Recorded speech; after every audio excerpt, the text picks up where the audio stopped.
Assalamualaikum warahmatullahi wabarakatuh. Perkenalkan nama saya Muhammad Fadil Majid.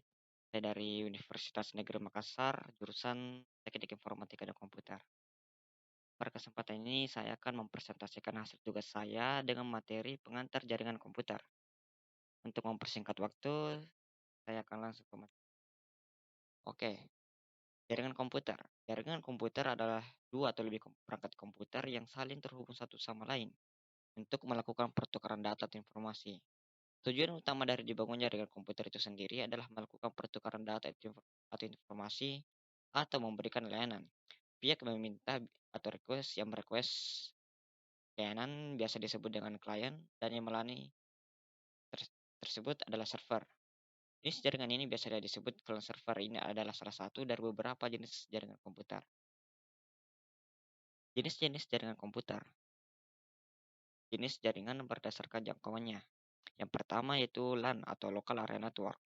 Jaringan LAN berfungsi untuk menghubungkan perangkat jaringan pada wilayah yang relatif kecil seperti sistem jaringan pada sekolah, kantor, ataupun rumah. Yang kedua adalah MAN atau Metropolitan Area Network. Jaringan MAN adalah jaringan yang menghubungkan perangkat komputer dengan perangkat lain dalam radius wilayah mencakup kurang lebih satu kota pada jaringan yang sama. Yang ketiga yaitu WAN atau Wide Area Network. WAN adalah kumpulan LAN yang tersebar secara geografis dan jangkauannya sangat luas. Jenis jaringan ini mampu mencakup suatu negara atau bahkan benua. Yang terakhir yaitu internet adalah jaringan yang memiliki cakupan terbesar.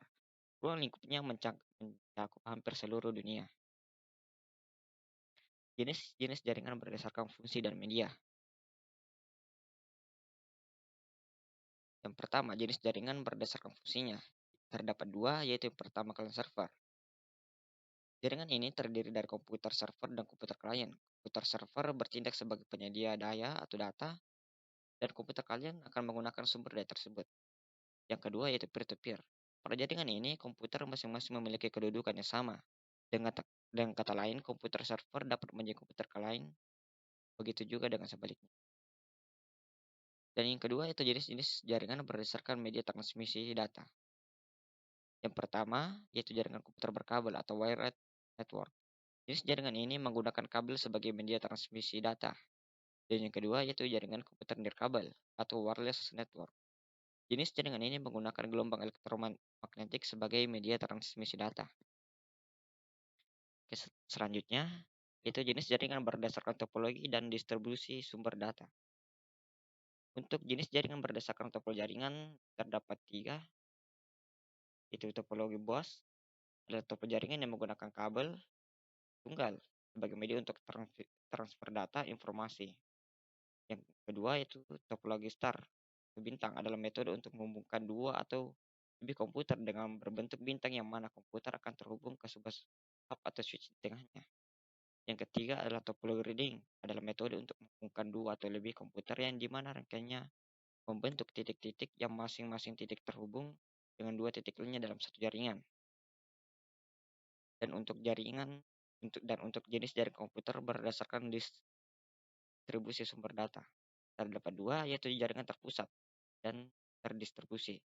Jaringan terpusat adalah jaringan yang terdiri dari satu komputer induk dan beberapa komputer terminal. Komputer induk berfungsi sebagai sumber daya yang dibutuhkan oleh komputer terminal. Dan yang kedua itu jaringan terdistribusi. Jenis jaringan ini terdiri dari beberapa komputer induk. Pada jenis jaringan ini semua host jaringan dapat menjadi komputer induk.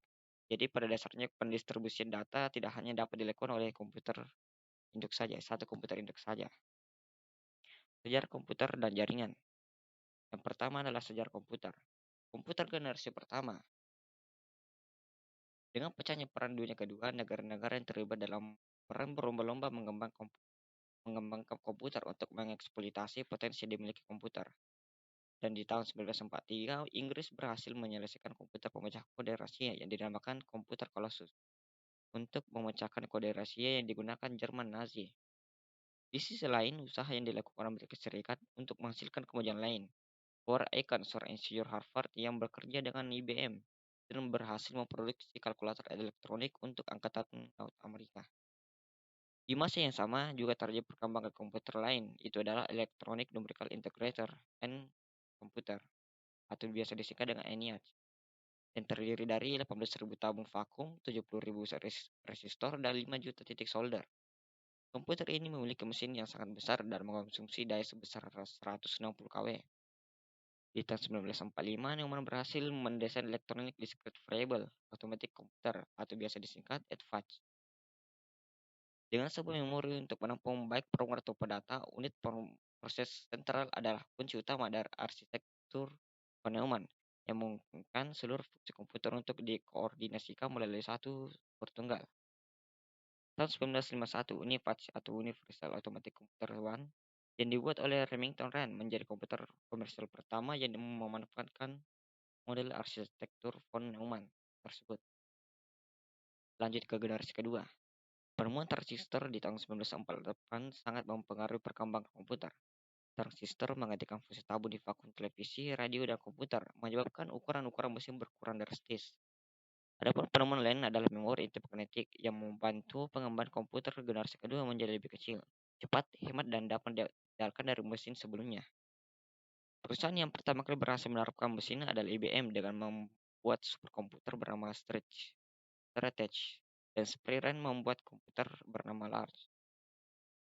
Sejauh ini hanya dua Large yang pernah dipasang dan digunakan. Pertama ada di Lawrence Radiation Labs di Livermore dan di California, dan satunya lagi di US Navy Research and Development Center di Washington DC.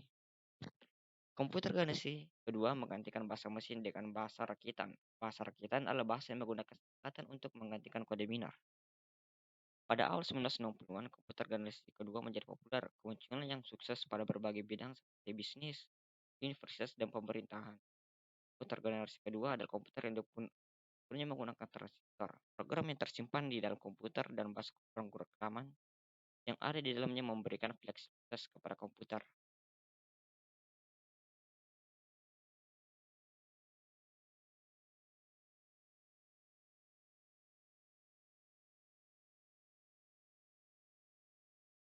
Oke, lanjut ke komputer generasi ketiga. Pada generasi sebelumnya, transistor merupakan aset utama dalam berkembangnya komputer. Namun hal tersebut masih memiliki kelemahan. Itu adalah transistor direkam panas yang cukup besar yang dapat berpotensi untuk merusak bagian-bagian internal komputer. Jack Kilby, seorang senior di Texas Instruments, berhasil menggambarkan sirkuit terpadu di tahun 1958. IC mengkombinasikan tiga komponen elektronik dalam sebuah piringan silikon kecil yang terbuat dari pasir kuarsa.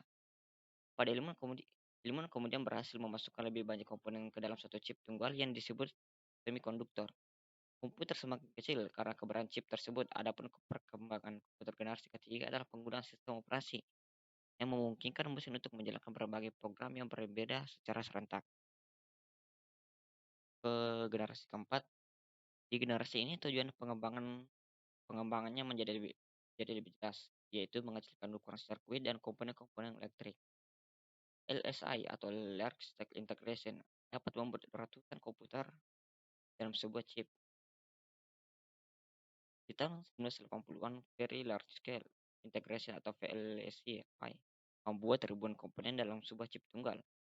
ULSI atau Ultra Large Scale Integration berhasil meningkatkan jumlah tersebut menjadi jutaan. Dengan keberhasilan ini, ukuran komputer semakin kecil, mendorong turunnya harga komputer. Adapun kemajuan pada generasi ini adalah penemuan chip Intel 4004 yang dibuat pada tahun 1971 membawa kemajuan pada IC dengan meletakkan seluruh komponen, yaitu CPU, memori, dan kendali input-output dalam sebuah chip yang sangat kecil. Perkembangan yang sangat cepat dengan harga yang terjangkau memungkinkan orang-orang biasa untuk menggunakan komputer. Komputer tidak lagi digunakan hanya pada pemerintah atau perusahaan besar, tapi juga dapat digunakan oleh masyarakat umum. Jumlah penggunaan PC melonjak dari 2 juta unit per tahun di tahun 1981 menjadi 5,5 juta unit pada tahun 1982. 10 tahun kemudian meningkat pesat menjadi 60 juta unit. Evolusi komputer terus berlanjut menuju ukuran yang lebih kecil, dari komputer yang awalnya tidak bisa dibawa kemana-mana menjadi komputer yang fleksibel dan praktis yang mampu dibawa kemana-mana. Oke, maaf, tadi ada kesalahan, kesalahan teknis. Lanjut komputer generasi kelima. Mendefinisikan komputer generasi kelima cukup sulit, itu karena tapi ini masih sangat mudah. Ya, Contoh komputer generasi kelima, meski ini masih fiksi, adalah HAL 9000 dari novel karya Arthur C. Schiller berjudul 2001, The Face of C. HAL, yang menampilkan seluruh fungsi yang diinginkan dari sebuah komputer generasi kelima. Dengan kecerdasan buatan, Artificial Intelligence 1 AI, HAL dapat cukup billion nalar untuk melakukan percakapan dengan manusia, menggunakan masukan visual dan belajar dari pengalamannya sendiri, walau proses lesnya masih jauh dari kenyataan.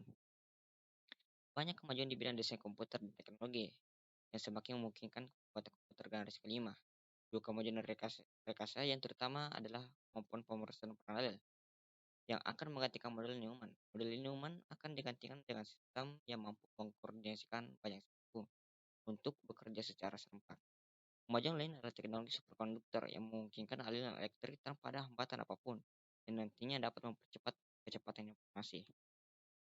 Lanjut, sejarah jaringan komputer. Sejarah jaringan komputer diawali lahirnya konsep jaringan komputer di tahun 1940-an di Amerika Serikat yang digagas oleh sebuah proyek pengembangan komputer model AI di laboratorium Bell and Group Research Harvard yang dipimpin oleh Profesor Howard Aiken. Pada awalnya, proyek tersebut ingin memanfaatkan sebuah perangkat komputer yang harus dipakai bersama untuk mengerjakan beberapa proses tanpa membuang banyak waktu kosong. Maka dibuatlah proses beruntung atau batch processing, sehingga program bisa dijalankan dalam sebuah komputer kaidah antrian. Selanjutnya di tahun 1950-an, ketika jenis komputer mulai berkembang sampai terciptanya superkomputer, maka komputer harus melayani beberapa tempat yang tersedia. Untuk itu ditemukan konsep distribusi proses berdasarkan waktu yang dikenal dengan nama TSS atau Time Sharing System. Dan untuk pertama kalinya bentuk jaringan atau network komputer direlasikan. Di sistem TSS, sejumlah terminal terhubung secara seri ke sebuah komputer atau perangkat lainnya yang terhubung dalam satu jaringan komputer. Departemen Pertahanan Amerika Serikat (US Defense Research Project Agency atau DARPA) memutuskan untuk mengadakan riset yang bertujuan untuk menghubungkan sejumlah komputer sehingga membentuk jaringan organik di tahun 1969. Riset ini dikenal dengan nama ARPANET. Pada tahun 1972, Roy Tomlinson berhasil menemukan program surat elektronik atau email. Ia membuatnya setahun lalu untuk program ARPANET. Program ini sangat mudah untuk digunakan, sehingga menjadi program yang sangat populer. Serinya dengan bertambahnya komputer yang membentuk jaringan, dibutuhkan sebuah protokol resmi yang dapat diakui dan diterima oleh semua jaringan. Maka dari itu, pada tahun 1982 dibentuk sebuah Transmission Control Protocol atau TCP, atau biasa yang dikenal dengan IP. Di tempat lain, yaitu Eropa, muncul sebuah jaringan yang serupa yang dikenal dengan nama Europe Network atau UNET. Untuk menyeratakan alamat di jaringan komputer yang ada, maka pada tahun 1984 diperkenalkan sistem penamaan domain atau domain name system. Komputer yang telah tersambung dengan jaringan yang mencapai 1000 lebih komputer. Dan pada tahun 1987, jumlah komputer yang tersambung ke jaringan melonjak 10 kali lipat menjadi 10.000 lebih. Sejarah internet. Pada awalnya jaringan internet dibangun untuk kebutuhan militer Departemen Pertahanan Amerika Serikat. Selaku yang membangun proyek ini di tahun 1969. Proyek ini berisi lembaga ARPA yang mengembangkan jaringan yang diberi nama ARPANET atau Advanced Research Project Agency Network, di mana mereka mendemonstrasikan bagaimana dengan hardware dan software yang berbasis Unix. Tujuan dibangunnya proyek ini untuk membuat sistem jaringan komputer untuk tersebar dengan menghubungkan komputer di daerah-daerah vital untuk mengatasi masalah bila terjadi serangan nuklir dan untuk menghindari terjadinya informasi terpusat. Pada awalnya, ARPANET hanya menghubungkan 4 situasi saja, itu adalah Stanford Research Institute, University of California, Santa Barbara, University of Utah, yang mana mereka membentuk satu jaringan terpadu pada tahun 1969. Secara umum, ARPANET diperkenalkan pada bulan Oktober 1972. Tak lama kemudian, proyek ini berkembang pesat di seluruh pelosok daerah. Keberhasilan ini membuat banyak universitas di negara tersebut untuk ikut bergabung. Hal ini tentunya membuat ARPANET kewalahan untuk mengaturnya. Maka dari itu, ARPANET dipecah menjadi dua, yaitu MILNET yang bertugas untuk kebutuhan militer dan ARPANET yang lebih kecil untuk kebutuhan non-militer. Sejarah web. Sir Timothy John Berners-Lee merupakan toko yang menemukan web pertama kali, dan situs web yang tersambung dengan jaringan untuk pertama kali yang muncul pada tahun 1991. Pada awalnya maksud dari tim peran situs web adalah untuk memudahkan tukar-menukar dan memperbarui informasi pada sesama peneliti tempat ia bekerja. Pada 1930, 19 April, pada tanggal 30 April 1993, CERN atau tempat tempat tim bekerja mengumumkan bahwa www dapat digunakan secara gratis oleh publik. Sebuah situs web dapat berupa hasil kerja perorangan ataupun dari organisasi atau kelompok.